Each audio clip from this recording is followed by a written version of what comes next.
Olá pessoal, mais um Conexão Aberta aqui na Top TV On, num dia, um momento bem especial. Estamos recebendo aqui o meu amigo, companheiro de movimento de moradia e vereador da capital de São Paulo, o mais votado do meu partido em São Paulo, o Dr. Fábio Riva, um grande amigo, um grande parceiro e meu professor junto agora, que ele está me auxiliando em Cajamar no meu mandato.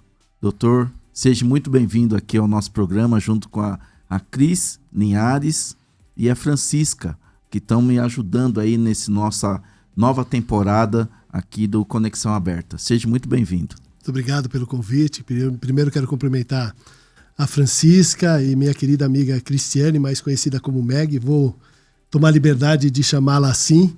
E a você, Reinaldo, que é um amigo de luta, né, um grande companheiro, que tem agora uma responsabilidade tão grande quanto a minha, à frente de Cajamar, do trabalho na Câmara Municipal de Cajamar como vereador.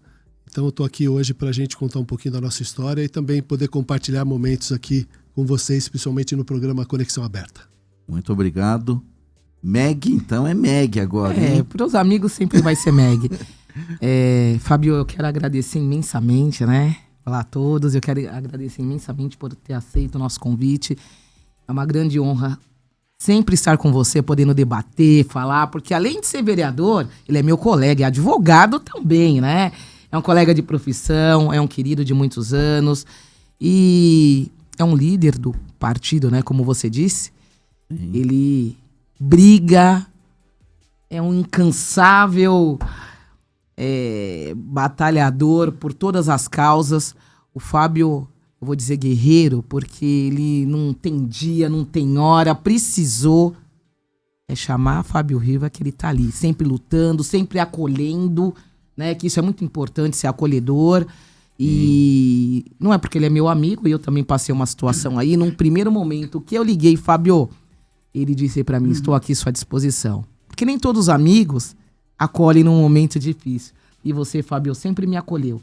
E naquele meu episódio desagradável, que hoje não é dia de falar isso, que nós vamos falar de coisas boas, você me acolheu e não soltou minha mão, que isso é muito importante. Então você não é só um vereador, você é um grande amigo que luta pela moradia, luta pela igualdade, luta pela equidade, pela isonomia, né? Você quer que todos sejam iguais. Isso é muito importante. Então, muito obrigado. É um prazer fazer esse podcast hoje com você, com o Reinaldo, nosso vereador de Cajamar, com a Francisca, minha grande amiga. Francisca, agora é contigo. Senão ficou aqui a manhã inteira elogiando o Fábio. Aí vai ser meio parcial, né? Você vê? Fábio, também é um prazer te conhecer. Eu faço aqui o papel da jornalista, né? Eu vi que você está no 3º mandato de vereador em São Paulo, né? A maior cidade do Brasil. É uma responsabilidade. E eu vi também aqui que você trabalha sempre pela questão dos sem terra, movimento sem terra, que é um grande problema no Brasil, principalmente em São Paulo, né? A gente fala, São Paulo é a maior cidade do país, mas também tem os maiores problemas, né? Como é que você trabalha essa questão da moradia na cidade de São Paulo? Bom, primeiro, tudo nasce de uma história. Eu sou advogado de formação, como a Meg me acabou de falar, o que a gente luta, Meg, é por justiça. Mais do que combater as desigualdades. No seu episódio do racismo, eu sou totalmente, faço essa luta, tenho como bandeira também para que a gente, de uma vez por todas, a gente extirpe isso da sociedade, que as pessoas tenham todas as mesmas condições, os mesmos direitos. Então, em primeiro lugar, a gente luta por justiça.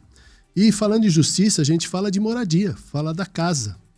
Então eu comecei, já formado advogado, em 1998, na Associação dos Trabalhadores Sem Terra de São Paulo, fundada pela Cleusa Ramos e pelo sempre deputado estadual Marcos Zerbini.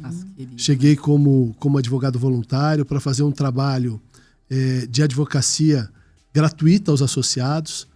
Não conhecia, né? Sabia do trabalho, mas não conhecia na prática o que era um movimento. Eu já estava formado advogado, então fui fazer um trabalho técnico e através desse trabalho técnico, Reinaldo, Sim. eu fui, de uma forma ou de outra, entendendo duas coisas que eu acho de suma importância que transformaram a minha vida. Primeiro, entender, Meg, o que é fazer da nossa profissão vocação. Porque muitas vezes a gente, no afã de concluir a faculdade, de começar a trabalhar para ganhar dinheiro, para sustentar a família, muitas vezes a gente não se dá conta do dom, né, que Deus nos dá através da nossa profissão. Então, em primeiro lugar, foi entender o que era fazer da minha profissão vocação, atendendo as pessoas mais simples, dando a minha orientação, e muitas vezes me dava conta de que aquele muito obrigado, doutor, valia muito mais do que aquele cheque que chegava na época, né? Eu já sou advogado já há 30 anos de formado, chegava pelo motoboy no seu escritório do cumprimento do seu dever profissional. E isso foi, de uma forma ou de outra, me movendo. Eu ia uma vez por semana na Associação dos Trabalhadores Sem Terra de São Paulo para fazer esse trabalho voluntário. Então, em primeiro lugar, foi descobrir essa questão da vocação da minha profissão. Em segundo lugar, fazer da minha vida serviço às pessoas. Porque quando você começa a fazer um trabalho social, as pessoas também, de uma forma ou de outra, questionam aquilo que você está fazendo para mudar a vida delas. E eu, dentro de um movimento de moradia, que eu até entendia o que o Zerbini, a Cleusa e os coordenadores desse movimento da Associação dos Trabalhadores Sem Terra de São Paulo faziam, mas eu não compreendia na essência.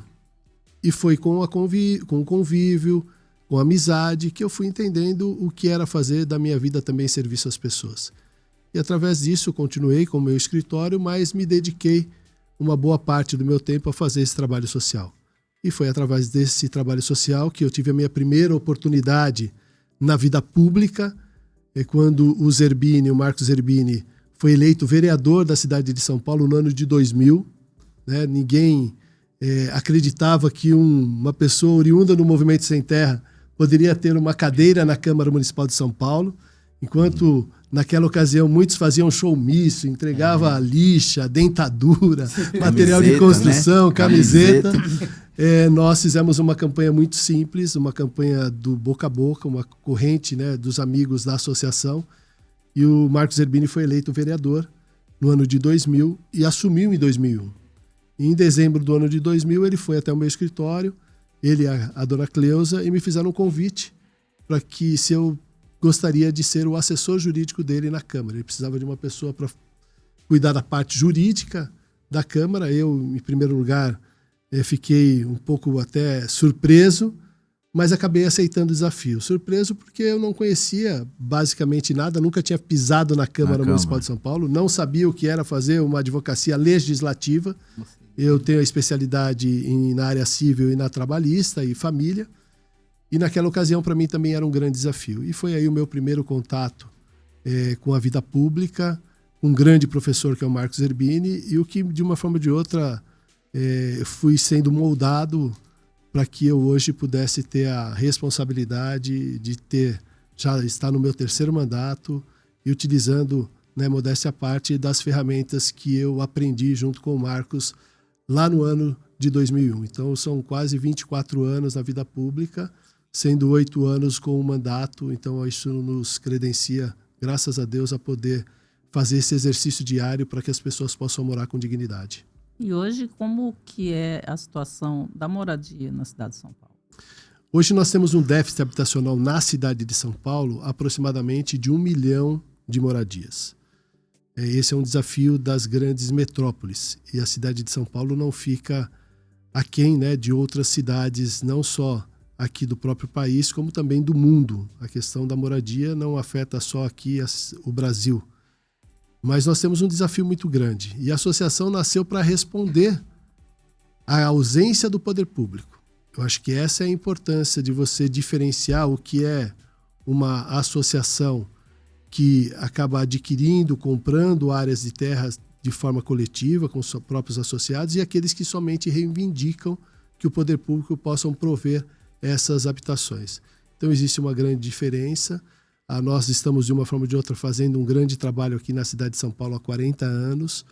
Hoje nós temos 36 áreas compradas aqui na capital. Acabamos de comprar uma área agora em Perus, que é a 36ª. Então, nós classificamos desde o início da década de 80, 90 até agora em 2025, são 36 áreas. Só na e capital, mais só né? na capital. O Reinaldo participou de grande parte também dessas últimas áreas adquiridas. Quando eu cheguei na associação, nós estávamos na 14ª. Então, mais da metade eu participei ativamente. Eu falo que eu conto a história até 1998 e a partir de 98 eu pertenço a essa história. Então, esse pertencimento é o que nos credencia todos os dias, inclusive a propor políticas públicas na área municipal e na área estadual para que a gente possa prover moradia para as pessoas. Não é fácil. Isso vocês atenderam. Não é fácil. Imagino. Mas é um desafio muito grande que nós temos todos os dias que lutar, e o Reinaldo tem feito isso também com maestria nesse início de mandato dele lá em Cajamar. O Reinaldo, acho que outro dia falou para a gente, mais de 40 mil pessoas a associação já atendeu, né? Sim. Temos um número bom aí, isso sem contar as 16 cidades do interior, né, doutor? Que ainda temos ainda o projeto Cajamar, a gente pode considerar Grande São Paulo, mas temos a terceira área comprada lá já, né?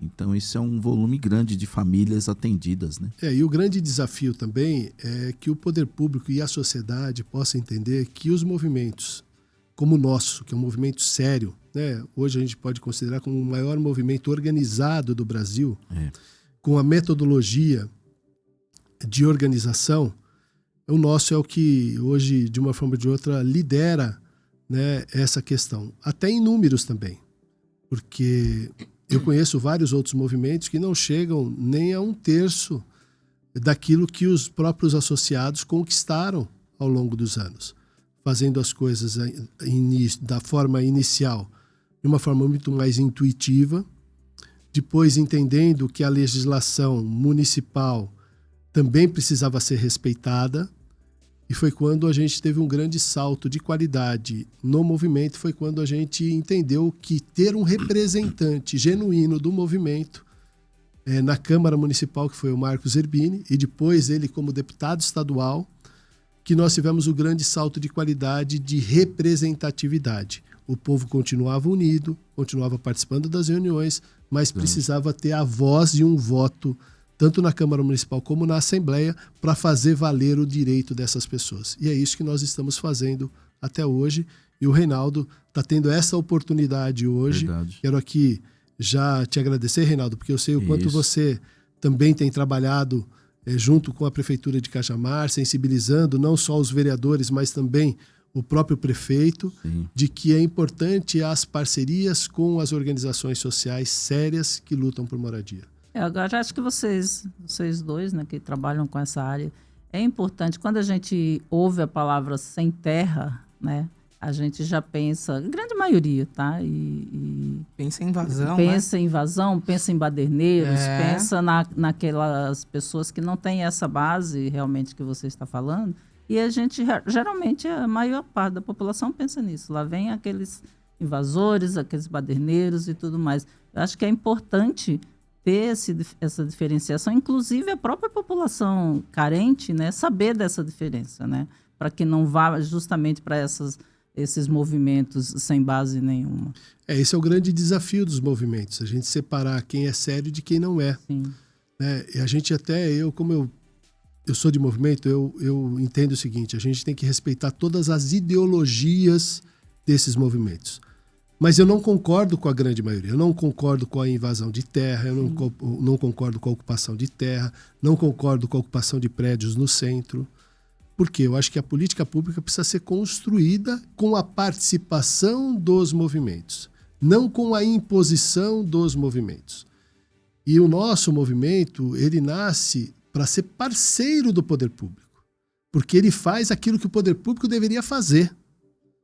Nós tivemos, o Marcos Zerbini e a Cleusa tiveram essa ideia muitos anos atrás, que também nasceu, eles não acordaram e falaram assim, nós vamos começar a organizar a família, né, para comprar terra. Não, eles também, através de uma experiência que não foi positiva, de um grupo de pessoas que não faziam parte do movimento deles, que ocuparam umas áreas de terra, e depois o proprietário entrou com a reintegração de posse, então as pessoas que achavam que estavam buscando uma solução, na verdade, o problema se potencializou de uma forma muito maior do que aquilo que já existia. Porque quando você está no aluguel, você deixa o aluguel e vai para uma aventura de uma ocupação. Você está na casa de um parente, você deixa a casa de um parente e vai para uma aventura da ocupação. Muitas vezes na ocupação você precisa ficar lá 24 horas, você tem que deixar o emprego também. Sim. Então aquilo que poderia ser um sonho acabou virando um pesadelo. E aí o Zerbini, né? E a Cleusa, através de um bispo, na ocasião, na região ali da Lapa, que pediu para que eles acompanhassem essas pessoas. E numa reunião, uma dessas pessoas ele perguntou, mas por que vocês ocuparam essas terras? Aí uma pessoa respondeu e falou assim, não, porque o nosso coordenador falou que se a gente ocupasse, forçava o proprietário a vender a terra de forma mais barata. Opa, mas espera um pouquinho. Vocês têm o dinheiro? Eu trabalhei, peguei minha rescisão, eu tenho um pouquinho de dinheiro guardado. A ideia, então, de vocês era comprar a terra? Era. Então, por que a gente não faz o inverso? Por que a gente não reúne as pessoas que têm um pouquinho de grana e vamos procurar alguma área de terra que, eventualmente, tem alguém que tenha o desejo de vender? E aí nasceu a primeira experiência lá em Taipas, uma área para 18 famílias, e que hoje se transformou em mais de 40 mil famílias que têm o seu pedaço de terra. Respeitando as leis, né? E por que o nome Sem Terra? Porque na década de 80, todos os movimentos que lutavam pela reforma agrária, por moradia, eram denominados Sem Terra. E nós mantivemos, né, esse nome, mas a nossa ideologia é totalmente diferente. Então, todas as vezes que eu vou a um programa como esse aqui no Conexão Aberta, ou em outros programas, eu faço essa fala diferenciando que o nosso movimento é sem terra, mas é organizado, não invade, não ocupa. A gente organiza as famílias para comprar grandes áreas de terra. Essa é a nossa diferença. Mostrando o diferencial, né? Que, na verdade, quer dar moradia com qualidade, não é de qualquer forma, né? E dignidade, né? Porque muitas vezes as pessoas que invadem, você vai ali num lugar que não tem luz, que não tem água. Não tem saneamento básico. Você não tem a dignidade de estar num espaço seu, né? Todos os movimentos que acabaram ocupando, e é triste dizer isso, mas a grande maioria das favelas existentes foram as invasões e ocupações que deram certo. Deram certo, mas de uma forma ou de outra não trouxe dignidade para as pessoas. As pessoas ficavam há muitos e muitos anos sem nenhuma infraestrutura. Sem uma água, né, sem uma energia elétrica que não fosse gato. Né? Então a gente assistiu, infelizmente, e ainda assiste os incêndios que acontecem em algumas comunidades. Terríveis. Enfim, e a gente buscou ao longo dos anos, e aí falando um pouquinho mais do campo político, Reinaldo, nós fizemos, o Marcos Zerbini começou a propor diversas leis para que a gente pudesse, em primeiro lugar, reurbanizar essas comunidades, essas favelas. Nós também, com a Sabesp, de que a Sabesp pudesse levar as ligações de água de forma regular também para essas comunidades. Todos, né? A gente sempre teve uma preocupação, e as áreas da associação, todas, graças a Deus, nós não temos nenhuma área em área de risco ou em costa de morro. Né? Todas as nossas áreas também são pensadas, não é para que as pessoas possam só ter a sua casa, mas morar com dignidade e com segurança. E é sem dúvida nenhuma, quando eu falo do salto de qualidade, quando nós tivemos os mandatos, porque antigamente você ficava muito à mercê do poder público. Porque a legislação que vigora sobre loteamentos na cidade de São Paulo é uma lei de 1978, automaticamente ela tem as prerrogativas de que o loteador é obrigado a colocar toda a infraestrutura. Só que no nosso caso, nós somos o loteador de interesse social. Quem está promovendo é uma associação sem fins lucrativos. E a gente caía na mesma vala comum da legislação, que não fazia diferenciação entre uma empresa que visava lucro para fazer os loteamentos na cidade e de quem, de uma forma ou de outra, auxiliava o poder público para promover a habitação de interesse social. Foi quando o Zerbini começou a promover as primeiras leis para que o poder público pudesse fazer investimentos na área de infraestrutura. Começou na época do ex-governador saudoso Mário Covas, com um programa chamado ProLurb, que nasce da história da associação, inclusive o livro era um decreto, hoje já é uma lei estadual que cuida da questão do programa de lote urbanizado, e eu sou o autor da lei municipal do programa lote urbanizado. Então, através dos nossos mandatos, tanto o meu como do Marcos Zerbini, nós conseguimos promover e propor a legislação que hoje vigora na cidade de São Paulo. E eu também sou o autor da lei de regularização fundiária, que é a lei que hoje direciona toda a parte de regularização fundiária na cidade de São Paulo. São mais de 5 muito mil bom. loteamentos irregulares que, através desta lei, são passíveis de regularização. Essa Uma lei que vem tem, que consta desburocratizar. o programa Pode Entrar e o cartão construção. O programa Pode Entrar, eu falo que nós aprovamos como um programa, mas o Pode Entrar tem que ser uma política pública habitacional. Qual que é a diferença do programa Pode Entrar? O programa Pode Entrar começou com o ex-prefeito e saudoso Bruno Covas. O Bruno, também um amante do trabalho da associação. Eu tive a oportunidade de, como vereador, no primeiro mandato, o Bruno me convidou para ser líder do governo do Bruno na Câmara. E ele sabe que a nossa bandeira de luta é a moradia, é a habitação. Sim. E numa das conversas com o prefeito, tanto eu como o Bruno Covas, o Marcos Zerbini e a Cleusa, acho que o Reinaldo teve numa reunião com a gente também, com o Bruno. Lá na prefeitura. Na prefeitura, nós falamos da importância do investimento em habitação pela municipalidade, pela prefeitura.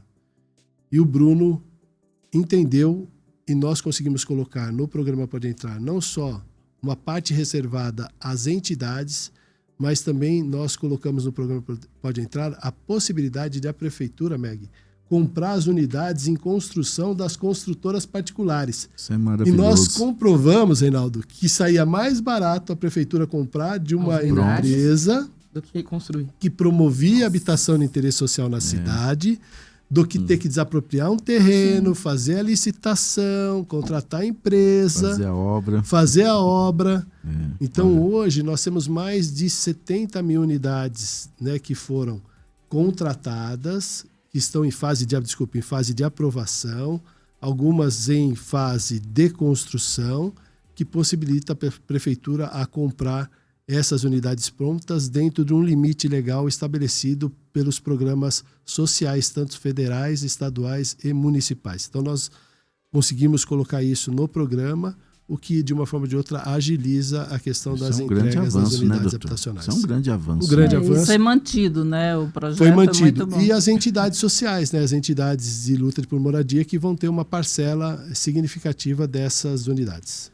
Fabio, você está falando de moradia, mas eu sei que você também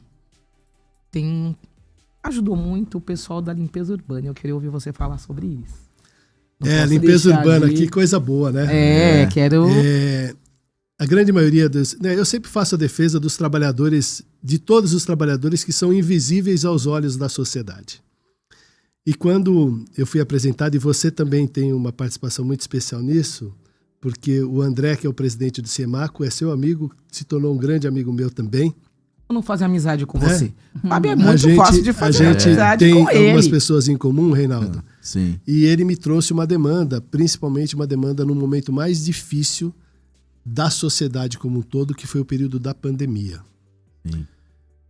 Momentos difíceis, onde a grande maioria das pessoas se reservaram nas suas casas, a pedido do próprio governo, pela questão da transmissão do vírus. Mas alguns serviços essenciais não pararam. Verdade. E o pessoal da limpeza urbana, né, os coletores, os varredores, né, que a gente chama carinhosamente de garis, né, esses não pararam. Continuaram trabalhando, né, para deixar a nossa cidade mais limpa e para que o vírus não se propagasse também. E que esse até também é um trabalho. A população estava interna em casa, produziu muito mais lixo. Né? Produziu muito mais lixo. E existia uma demanda do sindicato de muitos anos das folgas dos finais de ano dos trabalhadores da limpeza.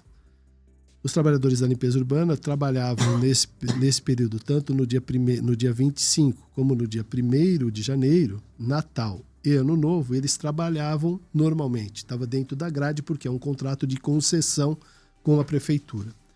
E aí, mais uma vez, a sensibilidade do ex-prefeito Bruno Covas. Sim, muito importante isso.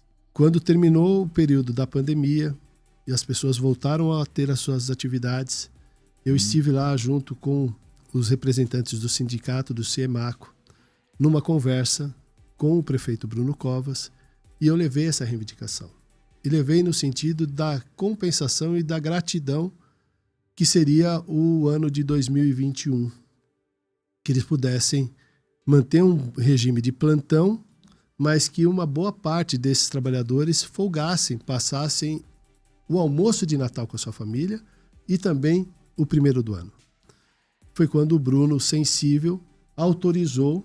Nós chamamos as empresas, que são as concessionárias, também quero aqui agradecer as empresas que também entenderam desta reivindicação e de uma forma ou de outra poder contemplar os seus trabalhadores. E nós tivemos as primeiras folgas de finais de anos para os trabalhadores da limpeza urbana. Então, isso tem acontecido todos os anos, né? E que foi uma conquista do nosso mandato, a pedido do sindicato e principalmente dos trabalhadores. Eu acho que vale sempre a gente fazer isso. Eu sou o autor da lei, inclusive ontem foi a corrida do Gari, né, no centro da cidade de São Paulo. É a terceira edição da Corrida do Gari. A Corrida do Gari, ela é uma lei municipal que, na verdade, eu que acabei propondo esse projeto, que se transformou em lei. Então, ela está no calendário oficial da cidade de São Paulo. E no dia 16 de maio, nós comemoramos o Dia do Trabalhador da Limpeza Urbana. E eu sempre faço um evento na Câmara Municipal de São Paulo, onde eu entrego uma honraria a esses trabalhadores, guerreiros e guerreiras, homens e mulheres, que estão todos os dias dispostos com um sorriso no rosto, deixando a nossa cidade mais limpa, mas que, infelizmente, ainda a sociedade não reconhece. Só um dado para me concluir essa questão do trabalhador da limpeza urbana. Reinaldo, a aprovação do trabalho dos trabalhadores da limpeza urbana na cidade de São Paulo é de 98%. Nossa. Só que você sabe que ainda tem gente que, quando um coletor pede um copo de água, a pessoa dá o copo de água de vidro e a hora que ele vai devolver, ela pede para ele levar embora? Eu ia te fazer essa pergunta, coisa, né? Hein? Você sabe que na hora de um aperto, de uma dor de barriga, se ele precisar usar o banheiro, o proprietário da casa sai da casa, leva o lixo, ele fica esperando, entrega muitas vezes na mão dele, pede pro caminhão esperar, mas na hora que esse cara tá com uma dor de barriga ou precisa de um copo de água, muitas vezes é negado para que ele possa pelo menos entrar para utilizar um banheiro. Então essa é uma luta da desigualdade, por isso que eu falei para a Meg no início, eu luto por toda a questão de justiça. Todos são iguais perante a lei, todos têm os mesmos direitos, deveres e obrigações. Então a gente não pode fazer qualquer tipo de distinção das pessoas. Verdade. Então esse é o trabalho que eu procuro sempre trabalhar para aqueles que são os menos favorecidos. Essa é uma questão que, desde o início da minha vida, sempre tive isso com a minha avó, que trabalhava na igreja como assistente social, e depois a gente vai descobrindo aquilo que Deus vai colocando no nosso coração para que a gente possa manter a nossa missão todo dia com esse mesmo pensamento. As pessoas que mais precisam são as pessoas mais necessitadas, que precisam do poder público, precisam de uma palavra, precisam de uma assessoria jurídica.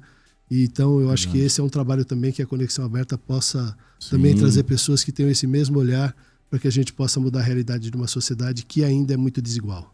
É verdade, doutor. E a gente, logo quando nós sentamos aí para essa temporada, né, Meg? Meg, hein? Vou chamar sempre doutora, foi Meg, né? Sempre doutor foi Meg. Cristiane. Doutor já abriu aqui a possibilidade e nós sentamos, conversamos bastante, sabe, doutor? Falou, essa temporada eu acho, com o nosso mandato, com o mandato, né, do senhor também em São Paulo, falei, vamos buscar as possibilidades das desigualdades, né? Não só do negro, não só mas de toda a sociedade, né? Das mães atípicas que nós já conversamos aqui, que são pessoas que muitas vezes a gente não repara, ele está ali na sociedade e muitas vezes é uma palavra, é um momento de fazer um diálogo, né, Meg? E a gente está abrindo essa possibilidade de a gente conversar, de falar, e essa questão da limpeza urbana, quando você defendeu tudo isso, né? Eu falei, puxa, é um caminho que eu comecei também a enxergar diferente. E eu falo em outras oportunidades, em reuniões de moradia. Eu falo, o doutor Fábio Riva, até o Carlinhos, mandar um abraço para ele também. Verdade, abraço, Carlinhos. Mando sempre, falo, o doutor Riva, o nosso vereador da capital, ele tem esse olhar, né? E a gente comenta, e muitas vezes nas reuniões de moradia, doutor, os nossos associados falam, é verdade, final de ano a gente não... E eu faço até um questionamento, falo assim, o compromisso deles são tão sério que vocês perceberam se esse final de ano faltou fazer a coleta de lixo? E eles falam unânime, não percebi. e alguns conseguem passar com a família o Natal e o Ano Novo, que são datas importantes, porque eles não sabem aquilo que você fez até um bom período. Eles saem que hora da garagem, doutor?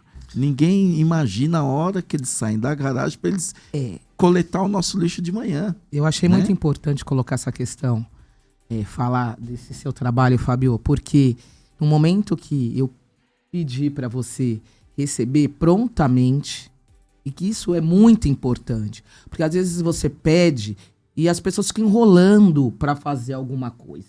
E você prontamente atendeu essa categoria. Não, vamos fazer, vamos conversar, porque é muito difícil, né? Olhar para aqueles que as pessoas... São invisíveis, que nós conversamos outro dia. São pessoas invisíveis.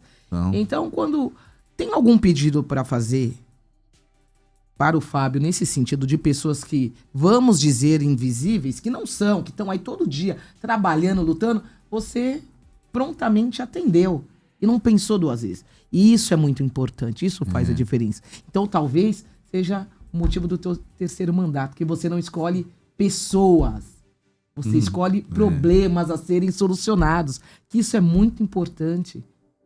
Abraçar as pessoas sem olhar qual a condição dela. Olha, tem um problema, vamos ali resolver e solucionar. Então, isso é muito importante, é muito difícil se acontecer. Então, muito obrigado também por ter atendido naquele momento esse pedido que o Reinaldo disse, não fez a diferença nenhuma para nós, população. Para nós. Mas para aquela categoria de trabalhadores, se tornou uma coisa muito importante. Eles conseguiram passar as festividades de finais de ano com a família, coisa que nós fazemos, que é o nosso normal, e eles não tinham isso. E é uma época que nós, como sociedade, produz o dobro de lixo, né? Não é? Porque é o final de ano, todo mundo sempre tem as compras das festas, né? E deixa lá no dia seguinte, dia 25, né? Aquela montoeira de lixo de final de ano ou de Natal, né? Que todo mundo produz. Então eu achei isso fantástico. Como eu falo, o doutor é um exemplo para mim como pessoa e como político agora, né? Eu fui numa reunião com ele lá na divisa de São Paulo, ele vai lembrar disso.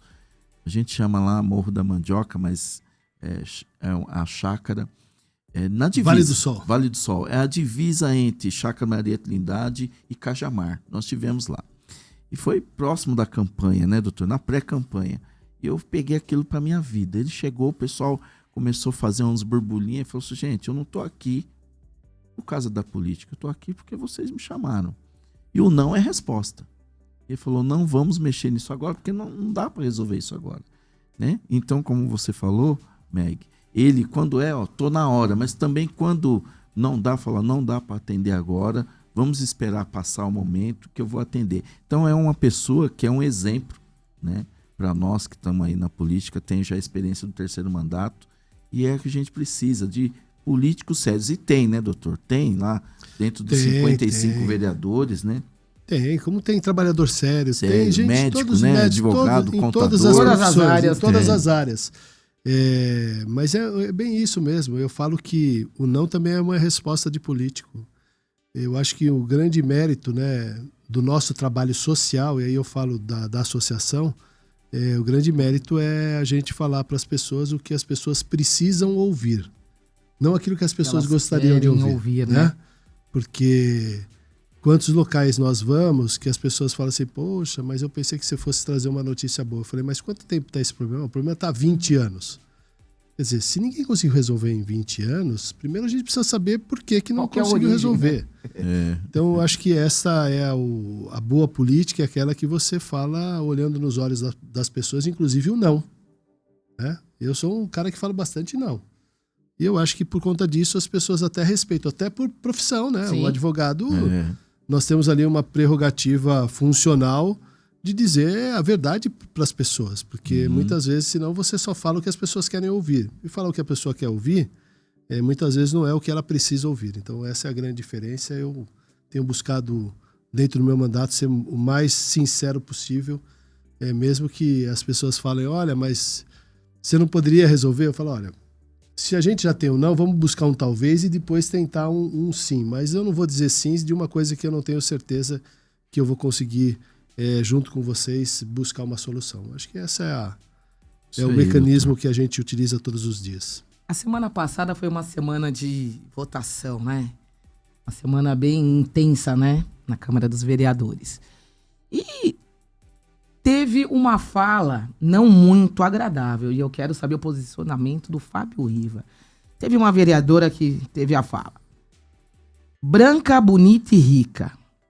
Eu queria ouvir seu posicionamento sobre essa fala, porque está causando bastante problemas com essa fala. Eu queria ouvir seu posicionamento. Olha, Meg, a gente na Câmara, eu falo que muitas vezes a gente tem que ser muito tolerante, né? Eu acho que a sociedade como um todo. Eu conheço muito bem a vereadora Cris Monteiro, tenho um relacionamento muito próximo com ela, como vereador, né? Nunca fui na casa dela, não tenho amizade com ela, mas... Colega de trabalho, uma né? colega de trabalho, né? Ela, durante alguns dias, ela tinha sido muito atacada. Ela tem uma doença que chama alopécia. Lopes. Que ela usa uma peruca, inclusive ela mesmo... E quando você vai discutir alguns projetos, muitas vezes você é atacada de uma forma não tão normal, né? Mas as pessoas acabam extrapolando. Nós estávamos numa votação bastante difícil, né? E ela por diversas vezes foi interrompida na fala dela. E eu falo que foi uma fala muito infeliz dela, né? Eu fui o primeiro a conversar com ela depois da fala, pedi para que ela pudesse se retratar, né? Que por mais que você possa se autodescrever da sua posição, mas é uma questão muito pessoal, né? E algumas pessoas acharam que aquilo foi uma fala racista de forma direta, né? E a gente lá entre os próprios vereadores e até pela própria reação, Meg, da pessoa, ela rapidamente foi lá e se retratou. E ela falou assim, eu estava falando de mim, eu não quis ofender. E uma das questões que nós fomos discutir com algumas vereadoras era se ela tinha feito algum ataque pessoal a alguma pessoa, né? E ela falou de um caráter genérico. Então eu falo que foi uma fala muito infeliz. Por isso que eu falo que nós precisamos cada vez mais entender que quem está numa posição de responsabilidade como vereador e vereadora, né, nós precisamos pensar muitas vezes naquilo que a gente vai falar, né? Ela teve uma fala muito infeliz. Não consigo, né, caracterizar ainda, né, até porque foi um momento ali no ato e rapidamente ela fez um pedido de desculpas e justificou inclusive para alguns colegas, diferente de outro vereador que foi inclusive cassado, que eu votei favorável à cassação dele, que não se retratou em nenhum momento. Não sei se você acompanhou. Eu estava lá, sim, eu sei. fui na não se sessão retratou em nenhum momento. É verdade. Não se retratou em nenhum momento. Eu acho que nós precisamos ter um pouquinho dessa cultura e que nós não podemos se vangloriar por a sua cor de pele, tanto quem é o negro como também quem é o branco. Porque nós já vimos várias vezes, Reinaldo, e você sabe, você conhece a minha família muito bem, né, que muitas vezes a gente vai lá e fala assim, eu sou negro pobre da periferia, eu sou negro bem-sucedido, eu sou branco e tal. E as pessoas têm mania de falar isso. E a gente precisa, de uma forma ou de outra, não dá para você ter uma norma de conduta, até porque é uma coisa de espontaneidade. Eu não faço parte da comissão das prerrogativas da Câmara, que cuida da parte do decoro, mas já foi aberto um inquérito instaurado pela vereadora, salvo engano, Luana. Então a gente tem que ter muita responsabilidade também nisso. Na hora, né? Até para você não incentivar ou pré-julgar alguma coisa. Isso. Eu sempre sou muito favorável e acompanhei também o Arnaldo Faria de Sá. E ele era vereador, um senhor muito experiente, falecido, que também fez uma fala do ex-prefeito Celso Pita. E ele mesmo logo se retratou, né? Então, eu sempre parto desse princípio, porque se a gente não tiver uma coerência, uma responsabilidade e punir sim quem comete esses atos, como você foi vítima disso e você acompanhou, como nós vamos acompanhar também o deslinde do processo na Corregedoria da Câmara, né? Eu não faço parte da Corregedoria, Fábio, acho que seria interessante a gente situar um pouquinho, né? O que foi essa fala, como que aconteceu, porque nem muita gente essa fala foi num contexto das pessoas estarem não deixando ela falar, né? E ela meio que quis falar assim, ó, eu tô aqui, né? E eu até vi ontem uma coisa que eu, assim, de uma forma ou de outra, o Fantástico, é difícil assistir o Fantástico, né? Muito difícil assistir. E ontem eu, por um acaso, estava assistindo o Fantástico e o Fantástico fez, inclusive, uma paródia em cima disso. Por isso que eu te perguntei, porque ontem apareceu no Show da Vida, né? Fez até, inclusive, uma paródia sobre isso, dentro de um contexto que era uma, né? Eu vi ali como uma brincadeira, né? E são coisas sérias, por isso que eu estou falando. A gente também não está sabendo qual que é o limite. Qual que é o limite? Todo mundo é passível de um erro, todo mundo é passível mas eu vejo no contexto de uma forma geral, né? Então, é bem difícil entender. Conversei com a vereadora Luana também, que eu tenho... Né, a gente pode ter divergências, mas em todos os momentos, inclusive quando teve aquela questão do vereador Camilo Cristóforo, não era da corregedoria também, mas sempre tive um posicionamento... Mas eu sempre parto desse princípio. A retratação de ato contínuo, eu acho que isso, de uma forma ou de outra, não ameniza, mas ela, de uma forma ou de outra, atenua, né? Atenua essa questão. Então, são casos muito delicados, Reinaldo, que a gente ainda, numa sociedade como a nossa, a gente precisa todos os dias amadurecer cada vez mais. Tanto de um lado quanto do outro. Verdade. Porque... E quando a gente está no cargo público, a nossa responsabilidade é maior ainda. É sobre isso mesmo, Fábio, de estar no cargo público e ter a cautela, o cuidado na fala. Ela pode até voltar a se retratar, mas naquele impeto, naquele momento, transpareceu de outra forma. Né? Ela estava ali na plenária, eles não deixavam ela falar. Como nós vimos em outros casos também, e aí eu sempre discuto muito esse tema, que para mim também é muito caro, e a gente vive hoje, infelizmente, numa sociedade que às vezes se vitimiza quando te interessa, né? Tem alguns casos que são muito claros, que aí a gente tem que ir no rigor da lei. Sim. Mas a gente não pode, às vezes, de uma forma ou de outra, ficar colocando mais... generalizar. Eu fogo, concordo. Né? É verdade. Mais combustível na fogueira. Então, eu vejo que também do outro lado, nós também já ouvimos as falas dessa forma, né? Olha, eu vou falar das mulheres, né? Que muitas vezes falam, vocês são homens aqui, vocês não escutam as mulheres. Muitas vezes a gente é cobrado assim também. Ao contrário, né? E o retorno também. Porque muito tempo não ouviu, né? É que agora mudou, mas muito tempo nós não fomos ouvidas, não, mas né? Mudou. E eu dou toda a razão. Só para você ter uma ideia, falando nesse assunto, eu como líder do governo, pela primeira vez na história da Câmara Municipal, né, o novo presidente, o Ricardo Teixeira, nós montamos as comissões, que são as comissões permanentes, são 7 comissões permanentes, 4 são presididas por mulheres. Que bacana. 4. Muito bom. Eu fui o organizador dessas comissões, junto com o presidente Ricardo Teixeira. E nós colocamos que toda quinta-feira uma mulher vai presidir a Câmara Municipal de São Paulo. Poxa. É uma forma, que né? iniciativa bacana. É uma forma de tentar reparar, né? Reparar, como a gente também tem que fazer várias reparações históricas, Meg. Eu falo, né? Nós temos uma discussão grande na Câmara de reparações mesmo. Mas a gente precisa ter muita responsabilidade quando a gente vai tratar, principalmente, esses assuntos. E chamar todo mundo à mesa. Início, né? Você já colocando 4 mulheres. É um começo, então. É um início. Você começando, as coisas vão mudar. É sobre isso. Mas, Fábio, muito obrigado. Obrigado a você. Sempre é bom ouvir um grande amigo falar, né? E seu trabalho é incrível. Então, que essa luta continue, né? Como nós falamos na TST, né? E essa luta não é só sua. Juntos somos mais fortes, né? Juntos somos mais fortes. Então, essa frase aí do Marcos e da Cleusa, vamos levar para nossa vida toda. Eu que agradeço aqui o convite, estou sempre à disposição. Eu queria que o senhor comentasse rapidamente, viu, Francisca, da Câmara na Rua. Porque é um projeto muito bacana, vai ter em Peru, se eu não me engano, esse mês.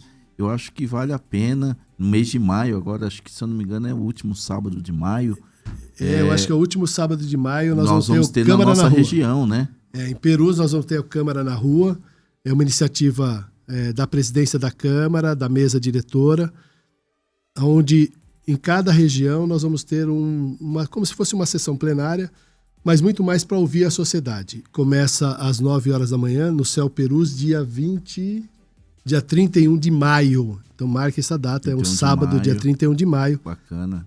Das 9 até as 11 da manhã, toda a Câmara Municipal, a parte administrativa, os procuradores, eles têm lá os estandes que vão explicar como que procede o regimento interno da Câmara e o funcionamento da Câmara, e a partir das 11 horas da manhã, uma plenária com a participação dos vereadores. Eu devo presidir essa sessão, que é na minha região, e nós vamos dar a voz à população em todos os assuntos, seja de saúde, educação, habitação. Nossa. Então a gente está muito mais para ouvir a sociedade e trazer Grande a Câmara inovação. mais próxima do território. Acho que essa é uma grande inovação dos vereadores, Muito da boa. Câmara.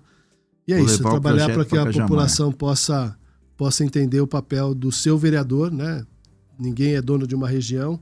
Eu tenho ali, graças a Deus, a grande maioria dos meus votos, né, dos nossos votos, que é de um grupo, né, que é da associação, na região de Pirituba, Jaraguá, Taipas, Perus e Anhanguera. Sim. Então, a gente com certeza vai ter a população lá em peso para prestigiar um evento da Câmara Municipal de São Paulo. Poxa, muito bom projeto. Reinaldo, você já Parabéns. tem esse compromisso já, trazer esse projeto para Cajamar, hein? Vou já levar esse projeto aí, viu, doutor, pra gente fazer a câmera na rua e escutar a população. O doutor Fábio é um exemplo para mim, porque eu falo que ele tem roda nos pés, né? Ele não para um dia, né? Sábado ele fez 6, 7 reuniões, visitou as minhas e anda no bairro todo e ainda foi na inauguração lá na igreja. Não para. Então, É que o Fábio não trabalha só na campanha, o Fábio trabalha o tempo todo. O tempo todo. Precisou do Fábio fora da época de campanha, é só chamar que ele também aparece. Esse é o diferencial dele.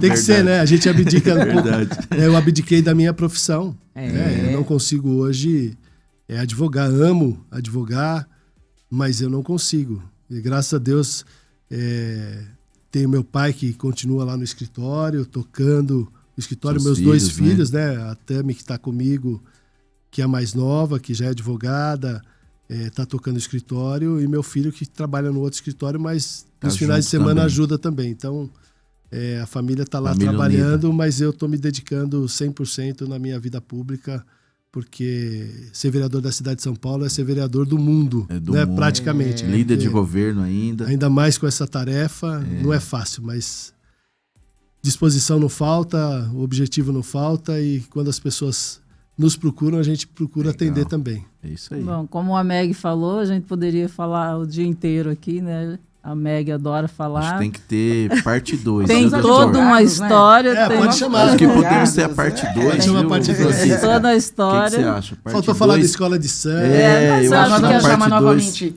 o Acho que Fábio. tem que Nós ter a adoramos parte falar, 2. somos A parte do advogados, né? futebol, a parte do futebol Parte do futebol. também.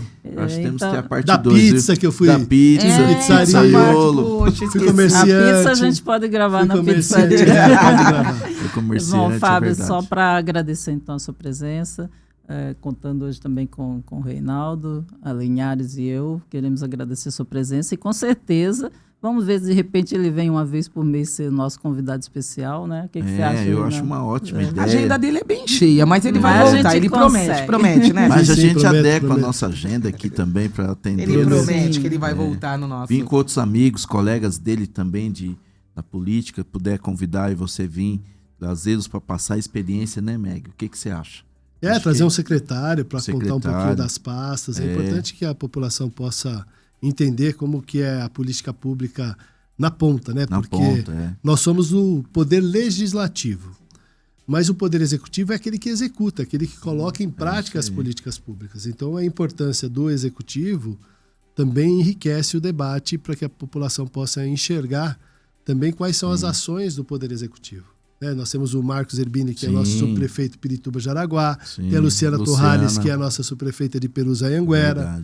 Verdade. Podemos chamar um secretário Eles da já própria estão na nossa habitação lista já. para falar. E eu já falei que eu vou fazer um convite ao prefeito Ricardo Nunes para Pra ele também vir. comparecer aqui no Poxa, Conexão Aberta. Ótimo, tá aberta para todos Então, vocês aí. muito obrigado Obrigado. a todos Obrigado e a até vocês. o próximo programa. Obrigado. Muito obrigado. Obrigado.